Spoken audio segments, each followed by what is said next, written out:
La séance est ouverte. L'ordre du jour appelle les questions au gouvernement. La parole est à Madame Véronique Louwagie. Merci, Monsieur le Président. Ma question s'adresse à Monsieur le Premier ministre. Hier après-midi a débuté la discussion du projet de loi de finances sécurité sociale rectificatif dans notre hémicycle. Alors que ce texte risque d'être un coup d'épée dans l'eau, en ne répondant pas aux défis et va peser une nouvelle fois sur le pouvoir d'achat des classes moyennes, vous avez décidé, hier soir, de nous priver de vote sur les articles et les amendements au projet de budget rectificatif de la sécurité sociale tant que le gouvernement l'aura décidé. Cette mise en réserve des votes est en réalité dictée par la fronde d'une partie de votre majorité que vous souhaitez priver de micro. Votre entourage, Monsieur le Premier ministre, a tenté de justifier cette démarche auprès de l'AFP en soulignant qu'il avait été, je cite, « décidé de réserver les votes à plus tard, car la volonté du gouvernement, c'est d'avancer sur ce texte extrêmement important. » Pour le gouvernement, il s'agit d'assumer et d'aller de l'avant, a-t-on ajouté à Matignon. Pourtant, certains de nos collègues de la majorité se sentent mal à l'aise, certains parlant de crise des institutions, de décalage entre le gouvernement et le Parlement, ou d'un gouvernement qui ne recule devant rien. Monsieur le Premier ministre, cette innovation sur un texte d'une importance majeure est contestable et inadmissible. Comment allez-vous assurer la publicité de votre catalogue de mesures contenues dans ce projet de loi de finances sécurité sociale rectificatif sans son ni image? Ne trouvez-vous pas, en tant qu'ancien député, que ce recours bâillonne la voix des représentants de la nation sur un projet de loi qui décline le très attendu pacte de responsabilité? Monsieur le Premier ministre, allez-vous, oui ou non, autoriser le recours à l'article 49.3 demain devant le Conseil des ministres, privant alors définitivement le Parlement de sa liberté d'expression? Je vous remercie. Merci Madame Louwagie. La parole est à Monsieur le Premier ministre Manuel Valls. Monsieur le Président, Mesdames et Messieurs les députés, Madame la députée, il y a un débat au Parlement sur deux textes importants, deux collectifs, un collectif budgétaire et un collectif social, dont l'objectif fondamental, principal, c'est la mise en œuvre du pacte de responsabilité et de solidarité, annoncé par le Président de la République le 14 janvier dernier, et dont j'ai rappelé le contenu, les orientations, les mesures à plusieurs reprises ici devant vous. C'est un effort sans précédent, à la fois en faveur des entreprises, de la baisse de la fiscalité, en faveur des ménages les plus modestes et pour réduire nos déficits. Et le gouvernement, et je l'exprime ici, a une volonté, et cette volonté, elle sera appliquée jusqu'au bout, c'est de faire adopter ces textes. Il y a débat, il y a des discussions au sein de la majorité ou dans cet hémicycle, il y a des amendements, mais l'essentiel, c'est-à-dire le contenu de ces deux textes, sera mis en œuvre, parce que les Français attendent la mise en œuvre d'une politique en faveur des entreprises, pas pour faire des cadeaux aux patrons, mais tout simplement pour baisser le coût du travail et pour faire en sorte que nos entreprises gagnent de nouveau des marges que nous avons perdu au cours de ces 12 dernières années. Et c'est autour de cet objectif que chacun doit se rassembler. Et moi, j'ai grande confiance dans la majorité et dans les votes qu'elle va émettre aujourd'hui et mardi prochain. Nous utilisons les moyens que nous donne la Constitution, ça n'est pas nouveau, toutes les majorités l'ont fait. Mais croyez-moi, et en tout cas je veux vous rassurer, nous utilisons les moyens et le moyen qui existe au sein de cet hémicycle, c'est le vote de la majorité, et ne doutez pas un seul instant et du vote de la majorité et de la volonté du gouvernement de mettre en œuvre les réformes, car il y a toujours un risque pour le pays, c'est l'enlisement et c'est le blocage. Et moi, je serai le chef d'un gouvernement qui ira jusqu'au bout des réformes, parce que ce pays a besoin de réformes pour être plus fort demain, pour affronter les grands défis du monde. Merci, Monsieur le Premier ministre. La parole est à Madame Elisabeth Guigou.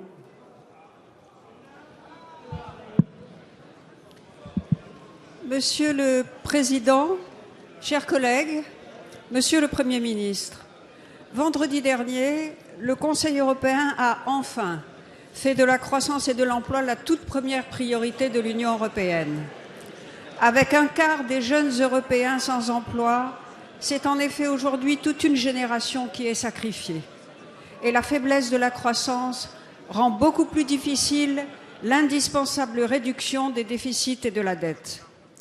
Dès mai 2012, le président de la République a affirmé sa volonté de réorienter l'Europe vers la croissance avec un engagement pour l'emploi des jeunes et une feuille de route pour la zone euro. La France a ainsi obtenu dès 2012 l'adoption d'un pacte de croissance de 120 milliards d'euros, puis celle d'une garantie pour la jeunesse pour que chaque jeune européen se voit proposer une formation ou un emploi. Ces décisions importantes, pourtant, ne suffisent pas. C'est pourquoi le président de la République a pris l'initiative de réunir les chefs de gouvernement sociaux-démocrates et socialistes européens à Paris le 21 juin dernier. Ils ont décidé qu'une nouvelle étape devait être franchie sous la présidence italienne qui commence aujourd'hui. Grâce aux propositions conjointes de François Hollande et de Matteo Renzi, le Conseil européen, à l'unanimité, a jugé nécessaire d'accompagner le rétablissement des comptes publics et de la compétitivité par une politique d'investissement dans les grands domaines prioritaires, énergie, transport, numérique et éducation. Cette prise de conscience est nouvelle et elle est salutaire. Monsieur le Premier ministre, quelle sera la contribution de la France à cette nouvelle politique européenne en faveur de la croissance, de l'emploi et des investissements d'avenir? Merci Madame Guigou. La parole est à Monsieur le Premier ministre Manuel Valls. Monsieur le Président, Madame la Présidente Elisabeth Guigou, oui, c'est un Conseil européen très important qui a eu lieu il y a quelques jours. Et le Conseil européen a en effet adopté, vous l'avez rappelé, les priorités stratégiques pour les 5 années à venir. Et elles doivent constituer le mandat politique pour la nouvelle Commission et son futur président. Et cette feuille de route s'inspire beaucoup de l'agenda que le gouvernement français a proposé il y a quelques jours, vous l'avez rappelé, notamment suite au sommet des sociaux-démocrates à Paris. Et elle donne enfin, oui, enfin, toute sa place à la croissance, aux investissements et à l'emploi. La voix de la France a porté dans ce Conseil et continuera de porter. Nous en parlons avec la présidence italienne qui débute aujourd'hui même et le président de la République en parle avec Jean-Claude Juncker, proposé à la présidence de la Commission. Que dirons-nous au prochain président de la Commission européenne et à nos partenaires? Qu'il nous faut un programme d'investissement à 5 ans en mobilisant d'abord les ressources publiques européennes et nationales ainsi que les ressources de l'épargne privée et les grands investisseurs.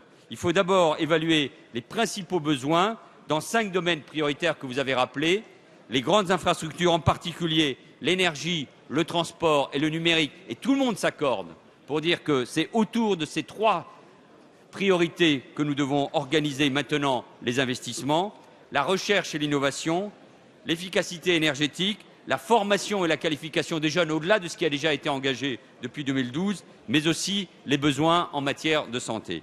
Il faut ensuite établir un plan financement public et privé avec la mobilisation immédiate des instruments européens existants.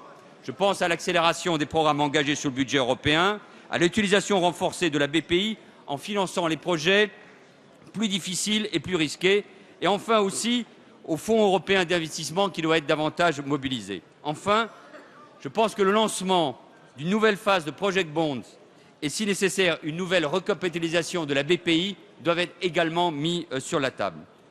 Madame la Présidente, nous devons être capables, dans ce domaine comme dans d'autres, d'utiliser toutes les marges, toutes les flexibilités, toutes les souplesses que donne le pacte de stabilité et de croissance pour soutenir l'activité sans casser cette croissance. Et de la même manière que la Banque centrale européenne a été capable de faire un certain nombre d'annonces qui sont à la fois favorables à un euro moins cher, moins fort, c'est ce que j'avais évoqué dans mon discours de politique générale, de se tourner davantage vers les banques et vers les entreprises et les ménages avec un message qui a été adressé aux banques. Nous devons être capables d'avoir plus de flexibilité et de souplesse pour ce qui concerne le pacte de stabilité. Quand il y a une volonté politique, quand des voix s'accordent, quand la France, l'Italie, mais aussi l'Allemagne sont capables de se mettre d'accord vers ces orientations que demandent les citoyens européens, alors cette politique, elle est non seulement possible, mais en plus elle est complémentaire des choix que nous faisons et que le Parlement mettra en œuvre dans quelques minutes à l'occasion du vote sur le projet de loi de finances. Merci, Monsieur le Premier ministre. La parole est maintenant à Monsieur Laurent De Gallet, à qui je souhaite la bienvenue dans cet hémicycle. Merci, Monsieur le Président. Mesdames, Messieurs les ministres, Mesdames, Messieurs les députés, chers collègues, un petit mot pour démarrer, pour une pensée pour mon ami Jean-Louis Borloo, qui, vous le savez, a quitté il y a quelque temps le cœur gros cette Assemblée, lui dire toute la fierté qui est la mienne de lui succéder aujourd'hui et de porter après lui la voix de Valenciennes et du Valenciennois. Ma question s'adresse à Monsieur le Premier ministre. Monsieur le Premier ministre, vous avez présenté il y a une quinzaine de jours le plan national de la politique de la ville. Or, il me semble qu'il y a un pan important qui n'a pas été mis en valeur dans cette présentation, c'est celui de la rénovation urbaine, dont vous connaissez, Monsieur le Premier ministre, les vertus pour en avoir profité en tant que maire d'Évry. Or, aujourd'hui, nous avons l'impression que ce plan est à l'arrêt. 1200 zones prioritaires ont été balayées d'un trait de stylo sans savoir pourquoi, sans avoir des critères très précis. Pas d'informations complémentaires finalement sur les financements, sur les modalités de répartition. Vous connaissez les vertus comme moi très fortes de ce plan ambitieux qu'avait initié Jean-Louis Borloo, qui va au-delà du fait de rendre de la dignité au travers du logement aux populations, mais aussi le renouvellement de ces quartiers avec l'implantation d'équipements publics structurants.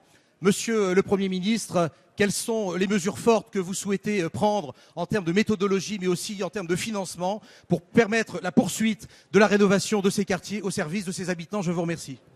Merci. La parole est à Madame Najat Vallaud-Belkacem, ministre des Droits des Femmes, de la Ville et de la Jeunesse et des Sports. Merci, Monsieur le Président. Monsieur le député, d'abord, toutes mes félicitations pour votre élection. C'est vrai qu'il y a quasi 11 ans, jour pour jour précisément, Jean-Louis Borloo présentait son projet de loi relatif à la politique de la ville et à la rénovation urbaine. Et si vous me le permettez, en cette année où l'Agence nationale pour le renouvellement urbain fête précisément ses 10 ans, cette agence incarnait sa politique, je veux rendre hommage à Jean-Louis Borloo, qui a beaucoup compté en la matière et auquel nous savons ce que nous devons. Ne vous inquiétez pas, monsieur le député, cette politique est non seulement poursuivie, mais améliorée parce que, de fait, le premier programme de rénovation urbaine qui a été lancé il y a 10 ans a fait ses preuves à certains égards. Beaucoup de quartiers en ont profité, que ce soit au Val-Fouré, que ce soit à Neuhoff, à Strasbourg ou au Mureau. Mais il nous reste que nous pouvons, là encore, donner davantage de perspectives aux habitants des quartiers qui profitent de la rénovation urbaine. Et c'est l'objet du nouveau programme de rénovation que nous allons lancer pour les 10 années qui viennent, dont je vous confirme qu'il mobilisera 5 milliards d'euros d'argent public pour apporter des améliorations très conséquentes à 200 territoires différents qui connaissent les dysfonctionnements les plus importants. Dans ces territoires, nous veillerons à ce qu'au-delà de l'habitat et du bâti, nous répondions à la demande des habitants en termes d'équipements sociaux qui fonctionnent de façon structurelle avec les moyens de fonctionner. Nous répondions à la demande des habitants qui est d'abord celle du développement économique. Donc nous ferons en sorte avec la Caisse des dépôts et consignations d'y investir pour créer de l'entreprise, pour soutenir le commerce en particulier. Et puis nous ferons en sorte aussi, c'est une façon de corriger peut-être quelques défauts du premier programme de rénovation urbaine, que les habitants soient totalement associés au projet de rénovation pour qu'ils se les approprient et qu'ils ne les vivent pas comme ça a été parfois le cas, avec davantage d'incompréhension et d'hostilité que de satisfaction pour la réalité du changement introduit dans leur vie. Voilà ce que nous nous apprêtons à faire, monsieur le député. La parole est à Madame Barbara Pompili. Merci, Monsieur le Président. Ma question s'adresse à Monsieur Stéphane Le Foll. Monsieur le ministre, ce matin, les opposants à la ferme des 1000 vaches étaient réunis à Amiens pour soutenir les militants de la Confédération paysanne qui devaient être jugés pour avoir mené une action spécifique et pacifique de démontage de la salle de traite de l'usine. Ces citoyens ont en commun la volonté de dire non à une industrialisation de notre agriculture. Et c'est un combat qui dépasse maintenant largement les frontières de la Picardie. Partout en France, des voix s'élèvent contre ce projet nuisible qui menace aussi bien l'activité des éleveurs que la santé des habitants, l'environnement et la condition animale. Il y a quelques jours, le Conseil régional de Rhône-Alpes a, par exemple, adopté un vœu appelant le gouvernement à faire le nécessaire pour stopper ce projet et éviter qu'il n'en inspire d'autres. Comme nous, Il vous demande de défendre les pratiques agroécologiques, ambition affichée dans la loi d'avenir pour l'agriculture dont nous entamons la deuxième lecture la semaine prochaine. Et c'est bien l'enjeu de cette affaire. Vous ne pouvez pas prôner l'agroécologie et laisser se développer dans notre pays l'agro-industrie. Il est possible de renforcer encore les contrôles de cession de terres agricoles, d'encourager les méthanisateurs collectifs, d'interdire les cultures alimentaires dédiées et surtout d'encadrer la taille des méthaniseurs agricoles pour que les industriels ne puissent plus créer d'usines où ils entassent plus de 1700 animaux sans autre finalité que de tirer profit des avantages liés au statut de leurs méthaniseurs. Monsieur le ministre, vous ne pouvez plus rester dans la contradiction. Le gouvernement n'est pas impuissant. Vous pouvez agir. Nous pouvons agir lors de la prochaine lecture de la loi agricole.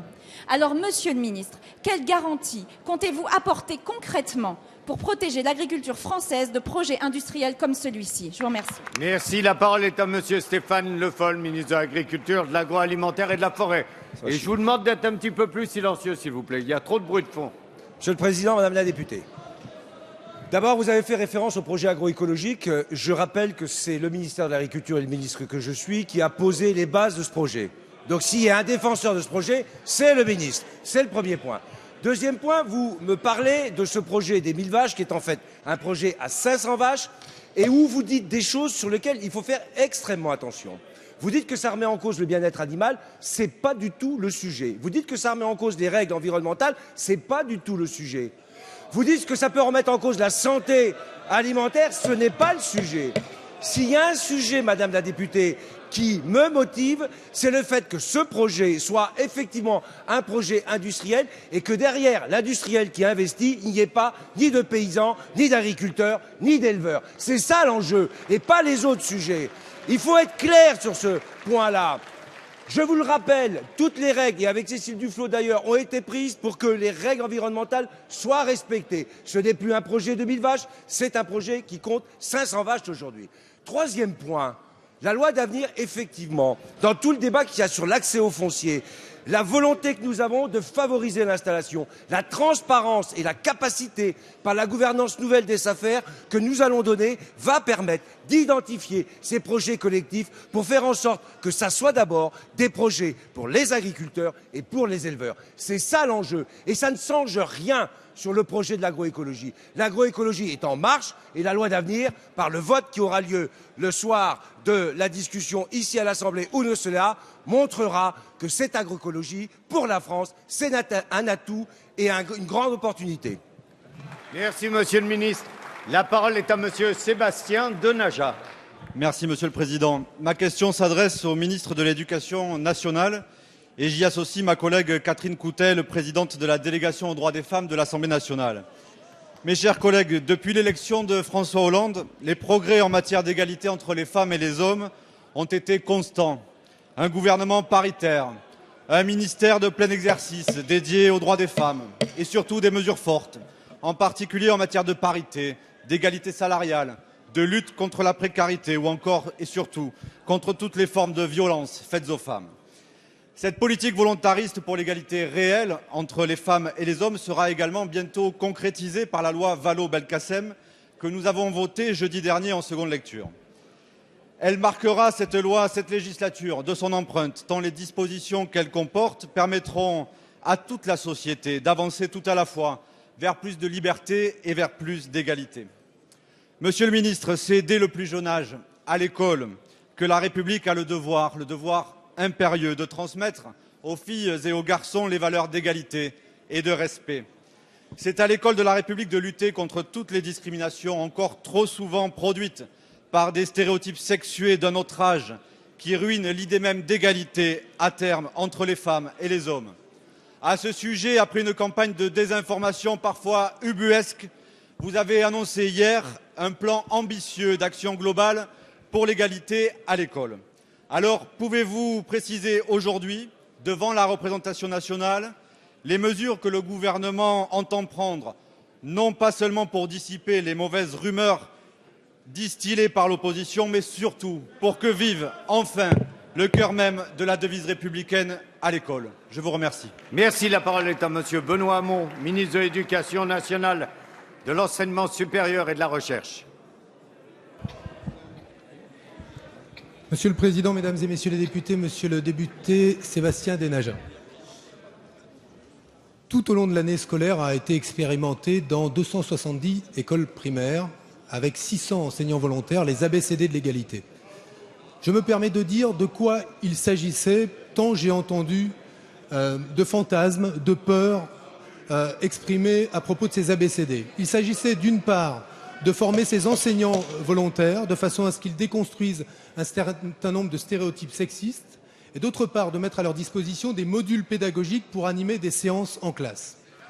À la demande du ministère de l'Éducation nationale, une inspection a été faite et l'inspection générale a jugé le bilan de ces ABCD positif. Qu'avons-nous décidé de mettre en œuvre avec Najat Vallaud-Belkacem? Un plan d'action en faveur de l'égalité filles-garçons qui permette quoi?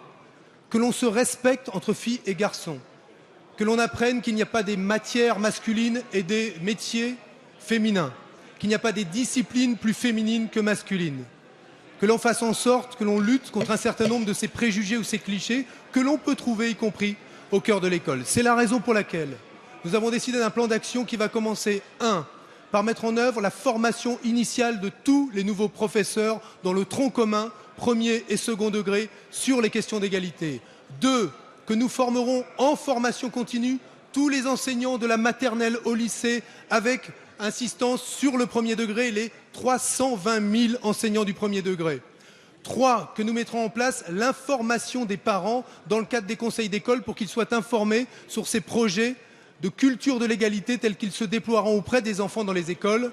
4, que nous reprendrons un certain nombre des modules pédagogiques jugés les plus adaptés dans le cadre de l'inspection générale dans une mallette pédagogique mise à disposition de tous les enseignants. Nous ne négocierons pas l'égalité filles-garçons. Merci, Monsieur le Ministre. La parole est à Monsieur Thierry Robert. Monsieur le Président, mes chers collègues, ma question s'adresse à Madame la garde des Sceaux.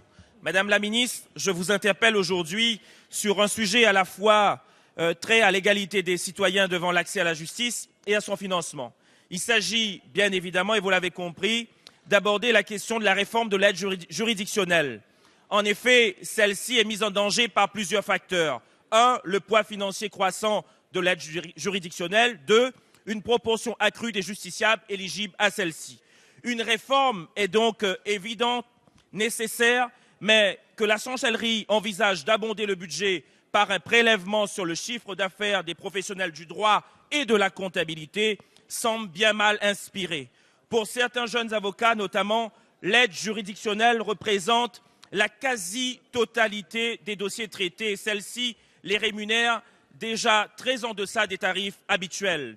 Nous connaissons la difficulté que peut représenter la régulation d'une activité libérale remplissant les missions de service public, mais comment pourrait-on leur reprocher de ne pas vouloir de ce dispositif? Si l'on taxe leur chiffre d'affaires, autant leur dire qu'ils auront un certain nombre de dossiers à traiter gratuitement chaque année. L'impact d'une telle mesure serait tout à fait dramatique du point de vue de l'égalité dans l'accès à la justice. Un justiciable modeste aurait plus de difficultés à trouver un avocat acceptant son dossier et donc à se défendre. Sur certains territoires de notre République, tels les Outre-mer, l'aide juridictionnelle représente plus de 50% des dossiers traités.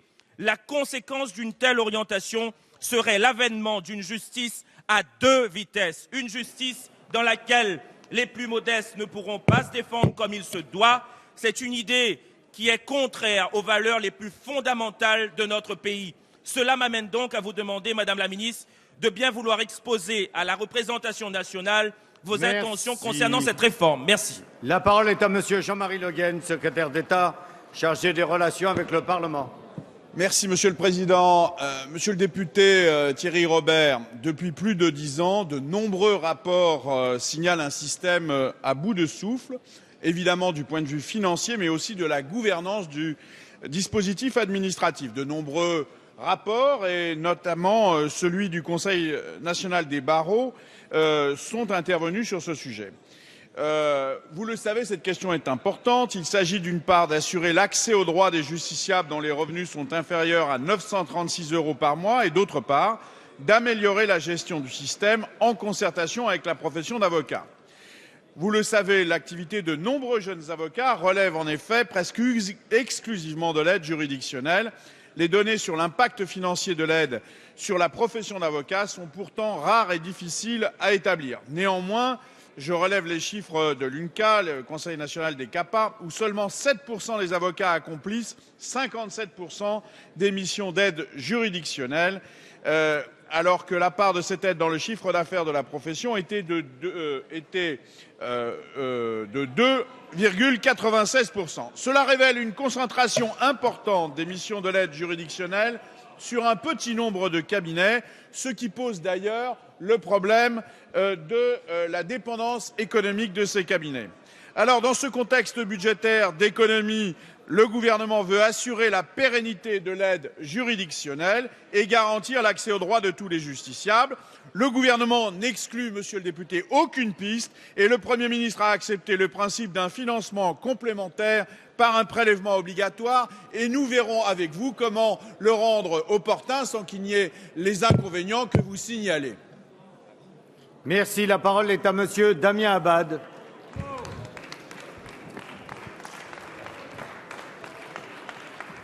Merci. Ma question s'adresse à monsieur le Premier ministre. Alors que les organisations patronales ont tiré la sonnette d'alarme sur l'avenir de notre pays, alors que la dette explose pour atteindre près de 100% du PIB, alors que vous ne cessez de matraquer fiscalement les Français, alors que le cap des 5 millions de chômeurs a été franchi, vous voilà désormais en train de vous attaquer aux hôteliers et à l'ensemble du secteur du tourisme, un de nos derniers fleurons pourvoyeurs d'emplois et de devises étrangères. En proposant de relever de 500% le plafond de la taxe de séjour, vous prenez une nouvelle fois une mesure anti-économique qui ne fera qu'affaiblir l'attractivité internationale de la France. Et ceci, une semaine seulement après la clôture des assises du tourisme et sans même avoir attendu le rapport engagé par nos collègues Éric Woerth et Monique Rabin sur la fiscalité des hébergeurs. Mesure aussi totalement contradictoire avec l'engagement solennel pris par le président de la République et pris par vous-même, monsieur le Premier ministre, de stopper l'alourdissement inconsidéré des taxes que les Français ne supportent plus. Alors, il faut le dire, en matière de taxation, pas besoin de se rendre au Maracana le 13 juillet prochain pour vous décerner le titre de champion du monde toute catégorie. Alors, monsieur le Premier ministre, ma question est simple. Allez, s'il vous plaît, qui de Laurent Fabius ou de Christian Eckert sortira vainqueur de cette nouvelle bataille intergouvernementale? Quel avenir sera réservé à cette nouvelle taxe votée à l'emporte-pièce par votre majorité décidément bien déraisonnable? Merci. La parole est à monsieur Christian Eckert, secrétaire d'État chargé du budget.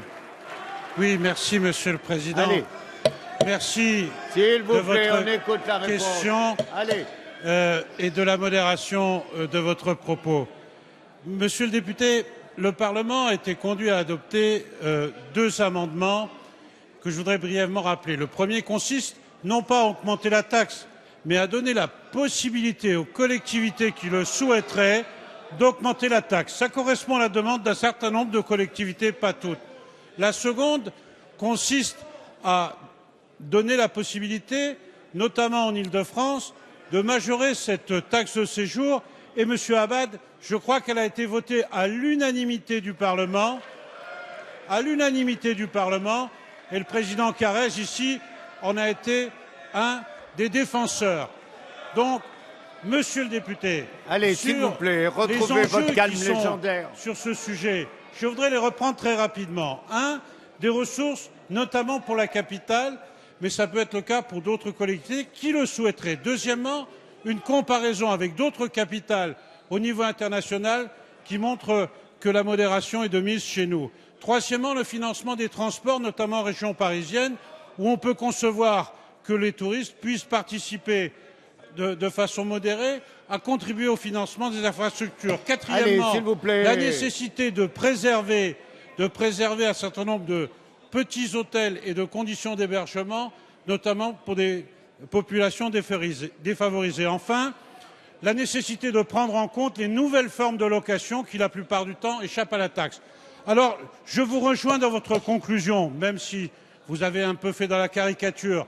Le Parlement est actuellement en cours de travail sur un rapport par Éric Woerth, Monique Rabin. Le gouvernement aurait préféré attendre les conclusions de ces travaux. Profitons de la navette parlementaire ou du projet de loi de finances en fin d'année pour peaufiner le travail. Merci. La parole est à Madame Brigitte Bourguignon. Merci, Monsieur le Président. Ma question s'adresse à Madame la ministre du Logement. J'associe à ma question ma collègue Jacqueline Macquet. Au cours des 15 dernières années, le poste budgétaire qui a le plus affecté le pouvoir d'achat des Français est de toute évidence le logement. L'explosion des prix immobiliers, des loyers, des charges locatives a eu un effet considérable sur le porte-monnaie de nos concitoyens. Tous les Français sont touchés par cette tendance qui frappe plus durement encore les jeunes et les habitants des zones denses. Alors que la droite a fait semblant de ne pas voir cette tendance lourde pendant 10 ans, notre majorité s'est attelée à la tâche dès 2012. Des mesures fortes ont été prises pour encadrer les loyers, pour rééquilibrer les rapports entre l'offre et la demande. Mais plus globalement, c'est tout le secteur du bâtiment et de la construction qui souffre. Et nous sommes tous interpellés à ce sujet dans nos circonscriptions. Un autre levier permettant d'agir utilement serait entre autres la simplification. Pas moins de 3 700 normes régissent le secteur du bâtiment et cette multiplication des normes a été l'une des sources du renchérissement du prix du logement. Vous avez annoncé, Madame la Ministre, la semaine dernière une série de mesures volontaristes qui vont dans le bon sens, pouvant permettre de relancer la construction de logements dont nous avons cruellement besoin et d'en réduire les coûts de construction.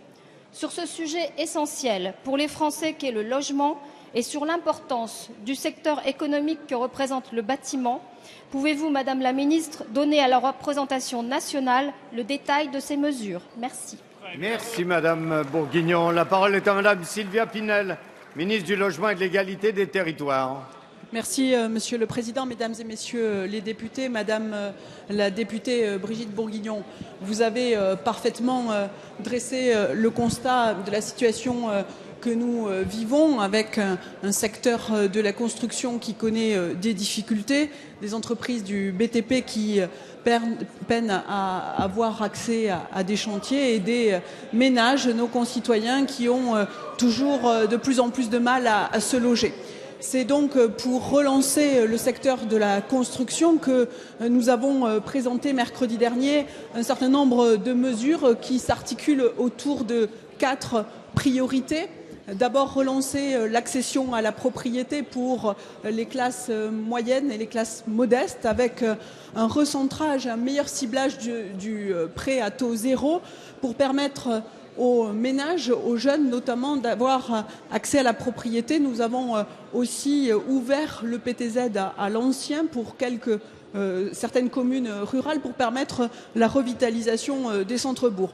Plusieurs mesures de simplification, 50 mesures de simplification pour réduire les coûts de construction et réduire les délais que vous avez d'ailleurs souligné dans votre question, le soutien au logement social et l'amélioration du dispositif d'investissement locatif, la mobilisation du foncier avec un meilleur suivi dont Thierry Repentin en sera chargé.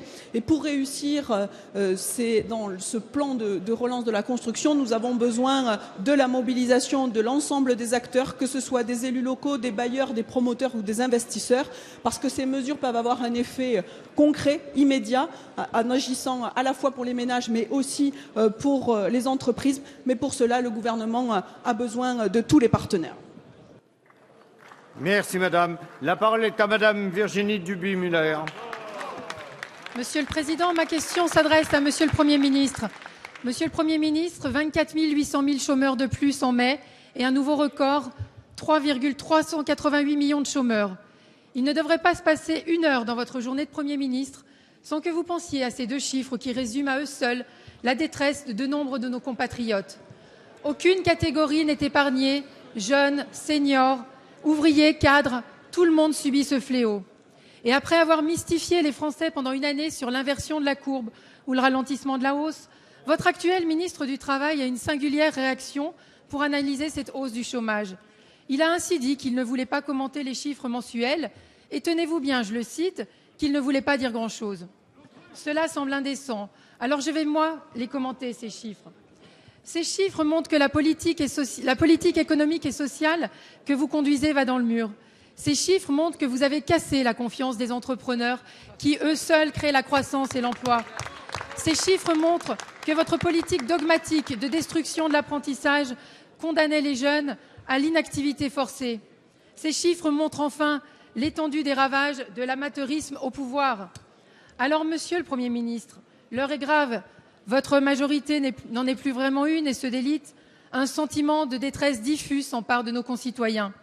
Après la lettre ouverte des 8 principales organisations des chefs d'entreprise, après la révision à la baisse des chiffres de l'INSEE sur la prévision de croissance de 0,7% au lieu des 1% escomptés par Bercy, comment allez-vous rétablir la confiance à une semaine de la conférence sociale des 7 et 8 juillet prochains? Merci, madame. La parole est à monsieur le ministre François Rebsamen. Monsieur le Président, Madame la députée, c'est avec sérieux qu'il faut effectivement aborder le problème du chômage qui pèse dans notre pays depuis de nombreuses années. Je voudrais vous rappeler, Madame la députée, et il n'y a dans mes propos aucune volonté de provoquer en quoi que ce soit, mais je voudrais vous rappeler que sous le quinquennat de Nicolas Sarkozy, c'est 750 000 chômeurs de plus qu'il y a eu.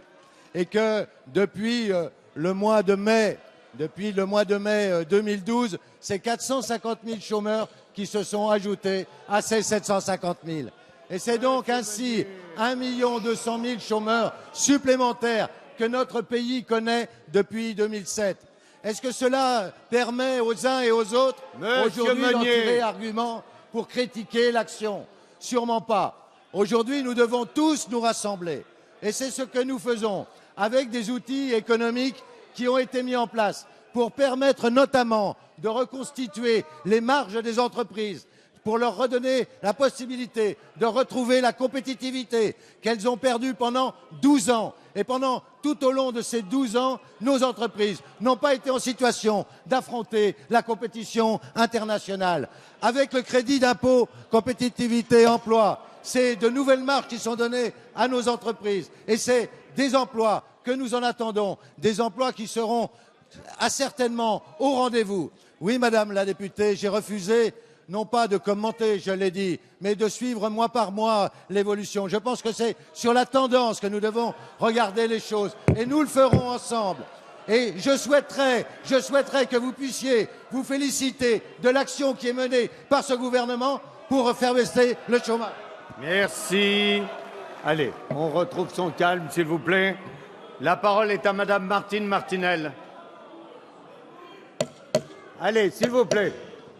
Monsieur le Président, chers collègues, ma question s'adresse à Monsieur le ministre du Travail, de l'Emploi et du Dialogue social. Monsieur le ministre, la grande conférence sociale pour l'emploi s'ouvrira lundi prochain. Depuis 2012, la majorité a souhaité, conformément aux engagements de campagne de François Hollande, que se renoue le dialogue social entre organisations syndicales représentatives des salariés et organisations patronales. Les 2 précédentes conférences sociales ont permis chacune un travail constructif sur les emplois d'avenir, sur la lutte contre le dumping social ou l'accord sur l'égalité professionnelle entre les femmes et les hommes.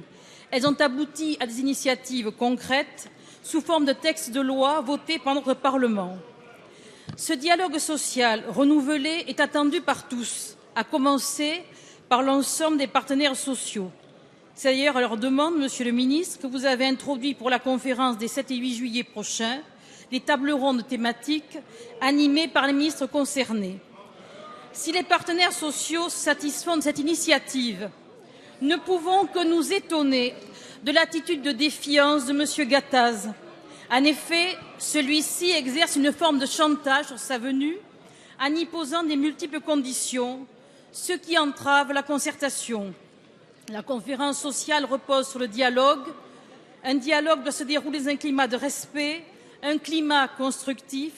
sans volonté de blocage a priori des acteurs concernés. Monsieur le ministre, quelles sont vos priorités pour faire de cette conférence sociale une réussite? Je vous remercie. Merci, madame. La parole est à monsieur le ministre François Rebsamen. Cachez votre joie, s'il vous plaît. Monsieur le Président, madame la députée Martine Martinel, vous avez raison de rappeler que le gouvernement, à travers les grandes conférences sociales, a souhaité renouer avec le dialogue social qui avait été mis à mal sous le gouvernement de François Fillon et le quinquennat de Nicolas Sarkozy. Effectivement, le fait d'avoir renoué le dialogue social a permis des grandes avancées. Vous en avez cité quelques-unes. Mais je voudrais rappeler aux uns et aux autres que c'est à l'occasion de la première conférence sociale que le problème de la compétitivité a été posé et qu'un rapport a été demandé à Louis Gallois. Je voudrais également rappeler qu'à l'occasion de la deuxième grande conférence sociale, une grande avancée a eu lieu pour les salariés et la mise en place, traduite ensuite dans la loi, c'est la mise en place du compte personnel de formation. Vous le voyez ainsi, grâce au dialogue social qui a été renoué entre les partenaires sociaux, nous avons pu avoir des avancées. Vous insistez aujourd'hui pour rappeler qu'une partie du patronat, effectivement, avant la grande conférence, la troisième conférence sociale, manifeste une certaine mauvaise humeur. C'est l'occasion pour moi, madame la députée, de lancer ici un appel pour que les organisations patronales prennent, comme elles l'ont fait jusqu'à présent, toute leur place à la table ronde, à ces tables rondes qui auront lieu les 7 et 8 juillet prochains. Et c'est en effet de l'intérêt des entreprises, c'est en effet de l'intérêt des salariés, c'est en effet de l'intérêt de la France, l'intérêt économique et social que cela dépendra. Et je ne doute pas de la volonté des entreprises d'y prendre toute leur part. Merci. La parole est à monsieur Claude Goasguen. Monsieur le Président, ma question s'adresse au ministre des Affaires étrangères et c'est une question qui, je l'espère, emportera l'adhésion de l'ensemble des députés. Sur le grand silence qui s'opère concernant le massacre des chrétiens d'Orient. J'avais posé cette question le 2 octobre et il faut bien constater que depuis, peu de choses ont été réalisées par notre gouvernement, mais aussi par les démocraties occidentales. Or, la situation s'est aggravée, incontestablement. En Syrie, hélas, les images d'Internet nous donnent une vision des choix dramatiques qui sont faits aux chrétiens d'Orient, dont je vous rappelle qu'ils ne sont pas partie prenante au conflit qui oppose les sunnites, les chiites et les alaouites. Les chrétiens sont un facteur de paix au Moyen-Orient et ce sont eux qui subissent en réalité les méfaits de la crise et de la guerre. Cette situation est aggravée depuis ce qui s'est passé en Irak, où l'on voit que les miliciens de l'État islamiste de l'Irak et du Levant ont commis les premiers massacres à Mossoul et qu'en réalité, les églises sont systématiquement détruites, que tout ce qui est chrétien est massacré, doit être rançonné ou bien est crucifié, que la ville de Karakoche, qui est la grande ville chrétienne d'Irak, vient de se vider de tous ses chrétiens avec des milliers de réfugiés, qu'on vient même de réinventer l'impôt de la jazia qui porte sur les chrétiens de la part des États musulmans, que nous sommes dans une situation dramatique qui, hélas, ne doit pas faire oublier ce qui se passe au Nigeria, où les choses sont les mêmes, ce qui se passe au Soudan. Il y a un moment où on se demande si véritablement il y a encore un article de la Déclaration universelle des droits de l'homme qui prévoit le soutien aux minorités religieuses devant le silence des démocraties occidentales. Monsieur le ministre, est-ce qu'on peut accepter longtemps qu'il n'y ait pas une résolution, au moins à l'ONU, venant de la France, pour dire que les chrétiens d'Orient, c'est le sort de la liberté et aussi de la tolérance. Merci. La parole est à monsieur le Premier ministre Manuel Valls. Monsieur le Président, monsieur Goasguen, vous avez raison. Nous devons tous nous retrouver autour de ces minorités et donc ces chrétiens d'Orient qui sont au cœur d'une région tourmentée, où la violence, l'horreur l'emportent aujourd'hui.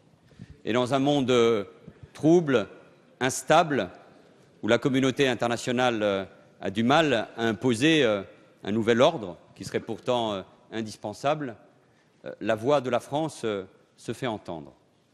Je veux rappeler combien les initiatives ont été fortes depuis plusieurs années, je veux le rappeler, sur la question de la Syrie. Et si on avait écouté la voix de la France et sa diplomatie, nous n'en serions peut-être pas là aujourd'hui, tant la contagion est aujourd'hui... S'il vous plaît. Tant Attendez, la contagion est importante écoutez. à la fois en Syrie et en Irak. C'est difficile, Monsieur Marceau, alors que je réponds à la question de Monsieur Goasguen, qui est une question grave, sérieuse, que vous trouviez, vous en particulier, le moment pour essayer de m'interrompre alors que nous devrions être tous concentrés sur l'essentiel, c'est-à-dire la défense de ces minorités. Allez. Est-ce que, Monsieur Marceau, même Marceau. sur ces sujets-là, vous pouvez au moins faire preuve de dignité un instant, au moins sur ce sujet-là, au moins. Je réponds à Monsieur Goasguen. Allez, Monsieur le problème Marceau, majeur, Monsieur Marceau. le problème majeur, Monsieur Marceau, asseyez-vous. le problème s'il vous plaît. majeur, S'il vous plaît, Monsieur Marceau. le problème Allez. majeur que Monsieur Goasguen a posé est effectivement celui des chrétiens d'Orient, mais il est aussi et surtout celui de l'ensemble des minorités dans cette région.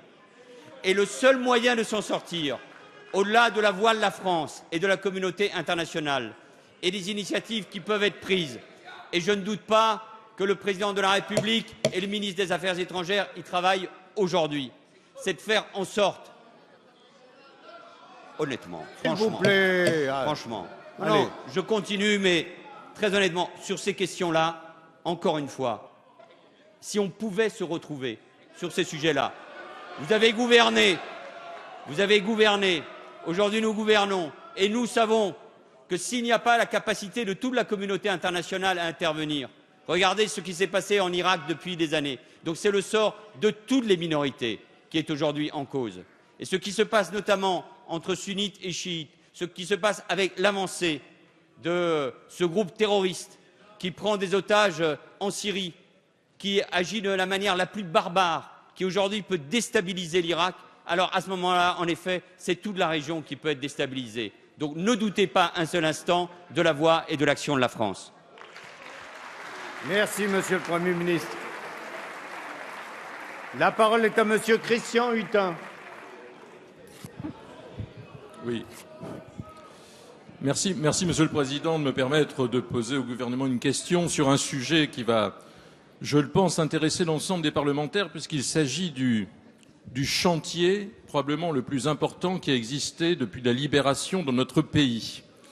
Permettez-moi aussi, Monsieur le Président, de dire que je vais essayer de le poser d'une manière atavique pour un Dunkerquois, c'est-à-dire de le poser comme un fils de pêcheur d'Islande, c'est-à-dire comme un homme de vigie, on dirait un donneur d'alerte aujourd'hui. Oh, allez. Ce grand chantier, c'est quelque chose de très sérieux, mes chers collègues, peut confiner jusqu'à 53 milliards d'euros. Pour ceux qui ne le connaissent pas, il s'agit du grand carénage EDF. Ce grand carénage prévoit la prolongation d'un certain nombre de nos centrales nucléaires et l'adaptation justifiée par rapport à ce qui s'est passé à Fukushima. 53 milliards, ce n'est pas rien pour la croissance, pour les emplois, pour notre industrie. Et si je veux être donneur d'alerte aujourd'hui, c'est pour dire que l'homme de vigie de Dunkerque a vu ce qui se passait un petit peu au terminal méthanier à Dunkerque, à savoir un certain nombre de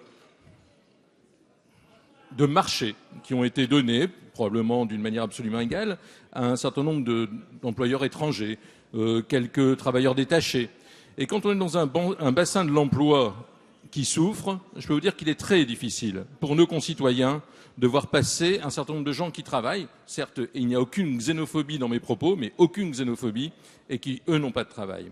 Je sais qu'un certain nombre de préfets, aujourd'hui, travaillent déjà sur le sujet, sur ces 53 milliards qui seront quelque chose d'exceptionnel. Je pense que c'est un sujet essentiel, et je pense que nous devons sauvegarder, et pour revenir à mon propos de départ, notre territoire de chasse ou de pêche. Merci. La parole est à Madame Ségolène Royal, ministre de l'Écologie, du Développement durable et de l'Énergie. Merci, Monsieur le Président. Mesdames et Messieurs les députés, Monsieur le député, vous avez souhaité connaître l'avis du gouvernement sur le programme d'investissement d'EDF appelé Grand Carénage et le potentiel qu'ils représentent en termes de développement d'activité et d'emploi. Je voudrais rappeler que le grand carénage vise 2 objectifs que vous avez d'ailleurs soulignés. D'abord, élever le niveau de sûreté du parc français au plus haut niveau pour le rendre comparable à celui des réacteurs de 3e génération par un ensemble d'actions, de travaux intégrant notamment ceux qui sont prescrits par l'autorité de sûreté après l'accident de Fukushima. Le deuxième point, c'est de préparer les réacteurs qui approchent les 40 ans d'exploitation à un éventuel prolongement, sous réserve, bien évidemment, d'une stratégie énergétique dont votre Assemblée aura à débattre très prochainement dans le cadre du plafonnement de la capacité de production d'énergie nucléaire et notamment l'arbitrage qu'il faudra rendre entre le coût de prolongation des réacteurs anciens et la construction de nouveaux réacteurs, ainsi que de l'investissement d'EDF dans la diversification vers les énergies renouvelables, comme c'est déjà le cas avec le photovoltaïque et l'éolien. Il faudra aussi de la visibilité sur les coûts de production et donc sur les factures payées par les Français. Et l'État, qui détient, je vous le rappelle, 85% du capital d'EDF, jouera, par l'intermédiaire de ses représentants, tout son rôle au sein du conseil d'administration. Mais j'attends également beaucoup du débat de l'Assemblée nationale dans le cadre de la prochaine loi de programmation sur la transition énergétique, que nous puissions être éclairés sur les meilleurs choix à faire pour l'avenir énergétique des Français. Merci madame. La parole est à monsieur Georges Fenech. Monsieur le Président, mes chers collègues, ma question s'adresse à Monsieur le Premier ministre. Monsieur le Premier ministre, alors ministre de l'Intérieur, vous nous aviez habitués aux positions martiales, proclamant que la gauche en avait fini avec l'angélisme en matière de lutte contre la délinquance. Ce n'était hélas qu'une posture, voire une imposture. Car aujourd'hui, alors que vous êtes le chef du gouvernement et que vous avez encore plus les moyens d'agir, tout montre que vous cédez au laxisme en soutenant le projet de loi de Mme Taubira. Vous avez en effet accordé un créneau parlementaire en urgence à Mme la garde des Sceaux pour discuter d'une loi qui aboutira à vider les prisons, en calquant le régime des récidivistes sur celui des primo-délinquants et en supprimant les peines planchers. Vous n'avez même pas réagi la semaine dernière quand le Sénat a décidé que pour une longue liste de délits, le juge ne pourrait plus prononcer du tout de peine de prison. Il s'agit des délits de fuite, l'usage de stupéfiants, conduite sans permis, etc. De fait, sur le terrain, les services de probation ne pourront pas suivre autant d'individus purgeant leur peine hors les murs. La conséquence pratique sera que des milliers de délinquants vont se retrouver dans la nature sans le suivi nécessaire et pourront récidiver. 20 000 selon vos propres estimations. Monsieur le Premier ministre, vous devez la vérité aux Français et vous devez l'assumer. Oui, c'est bien ce texte laxiste que vous souteniez depuis son origine, car nous avons bien remarqué depuis le début des débats l'attitude ambiguë de votre garde des Sceaux, qui s'était laissé volontairement battre par le groupe socialiste en commission et qui a récidivé au Sénat en acceptant notamment la suppression des tribunaux correctionnels pour mineurs. Alors, Monsieur le Premier ministre, quand prendrez-vous vos responsabilités? Quand renoncerez-vous à la procédure d'urgence? Quand retirerez-vous de l'ordre du jour un texte dénaturé, inefficace et dangereux? Merci. La parole est à Monsieur le Premier ministre Manuel Valls. Monsieur le Président, Mesdames et Messieurs les députés, Monsieur Fenech, nous avons eu combien de fois ce type de débat et ce type d'interpellation caricaturale expliqué ici dans l'hémicycle, alors que l'Assemblée a débattu pendant plusieurs jours de la réforme pénale, dont le seul objectif est l'efficacité par rapport à un sujet où chacun peut constater un échec, c'est-à-dire la récidive, et expliquer aux Français, à travers les parlementaires, que ce texte consiste à vider les prisons est un mensonge, que je veux de nouveau dénoncer. Le débat, il l'a montré, et il suffit d'ailleurs de regarder les prises de position quand on arrive à en débattre sérieusement. Votre collègue du Sénat, de l'UMP, Monsieur Le Cerf, une ancienne ministre, Madame Monique Pelletier, qui sur ce sujet-là reconnaît que la loi pénale qui est engagée a un seul objectif, l'efficacité, lutter contre la récidive et faire en sorte qu'on lutte contre l'un des fléaux aujourd'hui majeurs de ce qui se passe en prison et par rapport à la délinquance. Alors au lieu de nous invectiver ou de faire ou de prononcer ce type de questions, qui vise uniquement, encore une fois, à créer de la polémique et à créer des caricatures, alors qu'il va y avoir une commission mixte paritaire. Et la position du gouvernement est de ce point de vue-là très claire. Le texte qui a été adopté à l'Assemblée nationale doit être la base de la future loi pénale qui vise à lutter contre la récidive. Il ne peut pas y avoir de changement par rapport aux équilibres qui ont été trouvés à l'Assemblée nationale et qui correspondent exactement aux arbitrages qui ont été rendus par le président de la République à l'été 2013. Parce que cet équilibre est nécessaire pour mettre en œuvre une politique pénale qui soit comprise et qui soit efficace. Monsieur le député, je disais exactement la même chose. Monsieur le député, la politique pénale, comme la politique de sécurité que mène aujourd'hui Bernard Cazeneuve, doit fonctionner ensemble. Et il faut sortir de ces caricatures que j'ai trop entendues ici ou là, qui visent à opposer la police et la justice, les magistrats et les fonctionnaires de police, le ministre de la Justice et le ministre de l'Intérieur. Nous visons à l'efficacité. Si les politiques pénales que vous avez votées avaient été efficaces, ça se saurait. Et donc c'est pour ça que nous voulons de l'efficacité, rien que de l'efficacité, pas des débats idéologiques, pas des caricatures, pas des polémiques inutiles, parce que ce que les Français nous demandent, c'est de l'efficacité pour lutter contre la délinquance. Merci, Monsieur le Premier ministre. La parole est à Monsieur Dino Cinieri. Ma question s'adresse à Monsieur le Premier ministre. Je tiens à associer mon collègue Paul Salen à ma question, car dans sa circonscription se déroule un drame. Hier, nous avons rencontré Madame Evelyne Faché, maire de Saint-Médard-en-Forêt, qui a commencé une grève de la faim pour se faire entendre sur la question des rythmes scolaires. Comment, Monsieur le Premier ministre, un État républicain comme la France peut-il s'enfermer dans un mutisme total face à une opposition nationale, argumentée et apolitique, mépriser outrageusement ses enfants et manquer à ce point de bon sens? Votre ministre, Benoît Hamon, veut poursuivre les élus qui ne pourraient pas l'appliquer. Vous exigez des communes un engagement à long terme, alors que la dotation n'est prévue que pour un an, et après, qui paye? Les contribuables. Les parents et les enseignants opposés à la réforme sont victimes de pressions et de menaces académiques aussi intolérables qu'inédites. Le Conseil d'État tarde à se prononcer sur les recours. Les délibérations communales sont invalidées sans même être examinées ou jugées. Bref, cette réforme ne fait que creuser les inégalités entre les écoles privées ou publiques, les communes rurales et urbaines, riches ou pauvres. À l'heure où notre pays vit une situation économique des plus difficiles, où l'État opère des coupes drastiques dans les dotations aux collectivités territoriales, vous engagez nos collectivités vers une course folle aux dépenses sans apporter aucune garantie de bénéfice de cette réforme pour les élèves. Comment pouvez-vous ne pas réagir à ces cris de désespoir?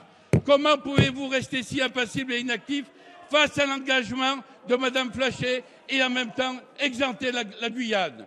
Dans nos deux circonscriptions, 80% des maires sont contre la réforme. Pourquoi ne répondez-vous pas aux multiples courriers et recours qui ne cessent de... La parole est à Monsieur Benoît Hamon, ministre de l'Éducation nationale, de l'Enseignement supérieur et de la Recherche. Allez. Monsieur le Président, Mesdames et Messieurs les députés, Monsieur le député Dino Cinieri. J'ai pris connaissance, comme vous, de la décision de la maire de Saint-Médard-en-Forêt de commencer une grève de la faim parce qu'elle est opposée à la mise en œuvre de la réforme des rythmes scolaires.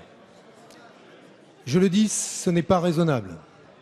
Ce n'est d'abord pas raisonnable pour sa propre santé, mais ce n'est pas raisonnable aujourd'hui de choisir la grève de la faim quand on ne souhaite pas appliquer la loi. Et je le dis, ce qui laisse pantois, monsieur le député, ce qui laisse pantois, c'est que vous souteniez une grève de la faim pour que ne s'applique pas la réforme des rythmes scolaires. Ce qui laisse pantois, c'est que l'on fasse la grève de la faim pour que les enfants ne travaillent pas le mercredi matin et apprennent mieux. C'est cela qui laisse pantois dans votre attitude. Et je vous demande de vous interroger sur tout l'impact de cette violence symbolique sur les enfants eux-mêmes. Laissez l'école tranquille. Laissez les enseignants tranquilles. Laissez-les faire leur travail. Donnez-leur le moyen de faire en sorte qu'en français, en mathématiques, on apprenne mieux. Et cessez d'utiliser cette violence symbolique pour combattre quoi? Pour combattre une réforme dans l'intérêt de l'enfant. Et je vous informe que les conseils municipaux qui ont délibéré pour dire qu'ils n'appliqueraient pas la loi se sont vus déboutés par la justice administrative, que ces choix ont été déboutés. Force reviendra à la loi. Monsieur, je redis à la maire de Saint-Médard-en-Forez que nous sommes disposés, comme le lui a dit la préfète, comme le lui a dit l'inspecteur d'académie, à discuter avec elle, mais il n'est ni raisonnable pour les enfants de sa commune, ni raisonnable pour les parents d'élèves, ni raisonnable pour elle-même qu'elle continue dans cette voie, et je vous encourage à lui demander d'arrêter. La parole est à monsieur Assensi. Monsieur le Premier ministre, le conflit israélo-palestinien n'en finit plus d'être une tragédie. L'assassinat de 3 adolescents israéliens est un acte barbare que les députés du Front de gauche condamnent sans appel. Parce que leur mort est injuste, elle ne doit pas conduire à d'autres injustices. Depuis le déclenchement, la riposte israélienne, 10 civils sont tombés en Cisjordanie. Le numéro 2 de l'ONU redoute une 3e intifada. Il faut dire non à une nouvelle punition collective du peuple palestinien, non aux représailles, non à la loi du talion qui est illégitime dans un État démocratique et civilisé. Le fond du problème, c'est toujours la colonisation et les violations du droit international par Israël. Le peuple palestinien n'en peut plus de l'hypocrisie des Occidentaux. Avec le soutien des pays européens, Israël vient d'être élu à la vice-présidence de la Commission de l'ONU en charge de la décolonisation. C'est un comble. C'est une prime à la colonisation qui s'intensifie dans le territoire occupé. Comment la France a-t-elle pu donner son accord à une telle décision? La voie de la paix, c'est inévitablement la reconnaissance d'un État palestinien vivant en paix avec son voisin israélien dans les frontières de 1967, avec pour capitale Jérusalem-Est. C'est à la France, qui a su défendre la liberté des peuples dans l'histoire, d'accomplir cet acte fort. C'est la 3e fois, Monsieur le Premier ministre, que je pose la question au gouvernement. La France va-t-elle enfin reconnaître l'État palestinien comme s'y était engagé le candidat François Hollande? La parole est à madame Fleur Pellegrin, secrétaire d'État chargée du commerce extérieur, de la promotion du tourisme et des Français de l'étranger. Merci Monsieur le Président. Monsieur le député, le Président de la République a fermement condamné hier soir l'assassinat odieux et lâche de 3 jeunes Israéliens. Et il importe désormais d'éviter à tout prix, vous l'avez souligné, que cet événement ne suscite une escalade de violence susceptible de causer de nouvelles victimes. Nous condamnons les tirs de roquettes depuis Gaza sur le territoire israélien. Nous sommes particulièrement préoccupés par la montée des tensions et par la multiplication des incidents causant la mort de civils dans les territoires palestiniens. Et nous appelons à faire preuve du plus grand sens des responsabilités pour permettre un retour au calme. Ce nouvel épisode tragique vient illustrer, vous l'avez dit, l'urgence de faire émerger une solution définitive au conflit israélo-palestinien. Le statu quo, on le voit, n'est pas tenable et fait le jeu des extrémismes. Cette solution, nous la connaissons bien et vous l'avez rappelé, c'est celle de 2 États, un État d'Israël et un État de Palestine, vivant côte à côte en paix et en sécurité, avec Jérusalem pour capitale de ces 2 États. Nous avons soutenu les efforts de John Kerry et il faut continuer d'encourager les parties à revenir à la table des négociations et à prendre les décisions difficiles qui s'imposent. Le ministre des Affaires étrangères s'en est entretenu la semaine dernière avec John Kerry, ainsi qu'avec le ministre des Affaires étrangères saoudien. Sur la colonisation, il importe que les parties bâtissent un environnement favorable à la paix et à la négociation. Or, la poursuite de la colonisation mine ces perspectives et la viabilité d'un futur État palestinien. Et c'est pourquoi le président de la République a rappelé devant la Knesset à son arrêt. La France a condamné les récentes décisions de construction en Cisjordanie et à Jérusalem-Est. Et nous mettons en garde les entreprises et les investisseurs en soulignant les risques liés au fait de mener des activités économiques ou financières dans les colonies israéliennes. Du côté palestinien, nous appelons l'autorité palestinienne à faire usage de façon responsable de son nouveau statut dans les enceintes onusiennes. Merci. La séance des questions au gouvernement est terminée. La séance est suspendue pour 5 minutes.